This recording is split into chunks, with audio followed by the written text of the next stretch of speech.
की वीडियो में मैं एक भाई के लिए अमल करके देना लगा हूँ। दुश्मन को हलाक करने का अमल मैं आपको वीडियो में बता देता हूँ कैसे ये अमल करना है। सबसे पहले जैसा कि ये आपको नक्श नज़र आ रहा है, इस नक्श को आपने बना लेना है। बनाना कैसे है आपने, जैसा कि आप तस्वीर देख रहे हैं, तस्वीरों की उल्टी साइड पे आपने बना लेना है। नक्श को बनाने के बाद आपने बनाना उल्लू के खून से है, और इसके बाद आपने उल्लू के खून में थोड़ी सी मिकदार में ज़ाफ़रान मिलानी है। मिलाने के बाद आपने एक कफन का टुकड़ा लेना है, ठीक है। उसके ऊपर आपने ये नक्श बनाकर जिस दो या तीन आदमी जिसको भी आप चाहते हैं हलाक करना, उनकी तस्वीरों की प्रिंट निकलवा कर उसके ऊपर इसी तरह मंत्र लिखना है, जैसा कि आपको सामने लिखा नजर आ रहा है।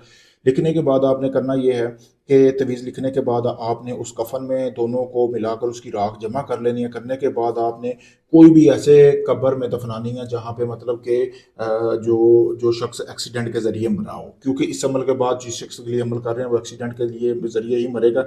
लेकिन आपने 3 दिन तक 2 किलो बकरे का गोश्त लेकर किसी भी गरीब घर में वो आपने ज़कात के तौर पे देते रहना, तभी ये अमल काम करेगा। 3 दिन के अंदर अंदर आपका दुश्मन हलाक हो जाएगा। शुक्रिया दोस्तों।